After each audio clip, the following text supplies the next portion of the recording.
On Wednesday, President Obama welcomed Israeli Prime Minister Benjamin Netanyahu to the White House. It's been 7 months since Netanyahu's last visit to the White House and his first visit to the Oval Office since the Israeli airstrikes on Gaza this past summer in Operation Protective Edge. The conflict killed about 70 Israelis, 66 of them IDF soldiers, and at least 2,100 Palestinians, mostly civilians. There was no mention of specifics about the war by either leader after deciding not to field any questions from reporters. Netanyahu said that he still supports a two-state solution. I remain committed to a vision of peace of two states for two peoples, based on mutual recognition and rock-solid security arrangements on the ground. But with some 2,500 new settlements announced on Wednesday, Institute for Policy Studies fellow Phyllis Bennis said such actions do not support a two-state solution. 2,600 new settlement units that are going to be built in a settlement in between Jerusalem and Bethlehem, which will once again completely cut off the West Bank from Jerusalem, making a two-state solution impossible if anybody believed it was still possible. Protesters in front of the White House on Wednesday said Netanyahu should be held accountable for war crimes. Groups like Amnesty International point to examples of Israel bombing UN shelters after repeatedly notifying the Israeli military of their location. National Coordinator for Code Pink, Ali McCracken, said the U.S. should stop funding Israel's military. Under President Obama, we've actually increased U.S. military aid to Israel up to $3.8 billion every year. That's about $10.45 million every single day that we could be using here in the United States to fund our communities, to rebuild infrastructure, to fund education, healthcare, literally anything else. But instead we're giving it to Israel, which is using it to buy weapons, mostly from American weapons manufacturers, to kill people in Gaza. According to the survey report by American Public Opinion on U.S. aid to Israel, 6 out of 10 Americans believe the United States gives much too much or too much foreign aid to Israel. Signs that the tide could be turning between the two countries happened this summer when the State Department denounced Israel bombing UN shelters. However, Bennis said these words of condemnation don't match up with the United States' action. What we didn't see was action to match those words even then.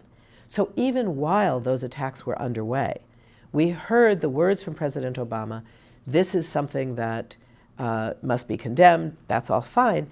But within minutes after making those statements, the U.S. was offering Israel $225 million, $250 million, in additional military aid. That's on top of the $3.1 billion that was already given this year in military aid, this time to help bolster the anti-missile system in Israel.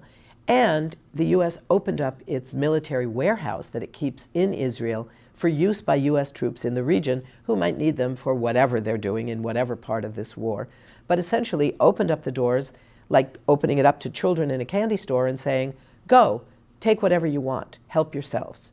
So if you were an Israeli government official, Netanyahu or anybody else, are you going to look at this sort of uncomfortable words as definitive, or are you going to look at the actions? I think they're looking at the actions and they're seeing he's saying whatever he's saying for political reasons. We don't have to pay much attention. Attention is now being placed in Iraq and Syria to defeat the extremist group ISIS. President Obama said his bond with Israel has never been stronger, especially as the United States continues airstrikes in both countries. Netanyahu said that Israel will continue to support the U.S. effort, and during his speech to the United Nations, he linked ISIS to Hamas. Hamas is ISIS, and ISIS is Hamas. And what they share in common, all militant Islamists share in common. Some want to restore a pre-medieval caliphate from the 7th century. Others want to trigger the apocalyptic return of an imam from the 9th century. They operate in different lands, they target different victims, and they even kill each other in their battle for supremacy. IPS fellow Phyllis Bennis said that this comparison is problematic. Well, there's a number of problems. If you look at the origins of Hamas, Hamas was an organization that was created in the Gaza Strip in 1987.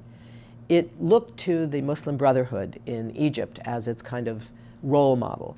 And it gained popular support, not because people in Gaza necessarily liked the idea of a political party that was religiously based, but because it began by providing the kind of social services that the Israeli occupation forces were not providing.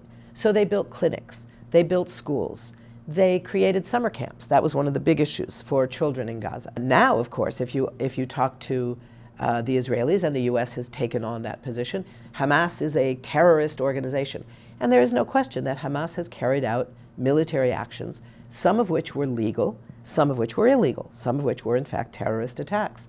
And they should be condemned for that, and they should be held accountable.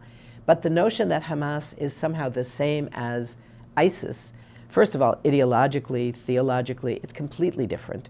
They have nothing to do with each other. Hamas is not talking about creating a caliphate anywhere, let alone 7th century style.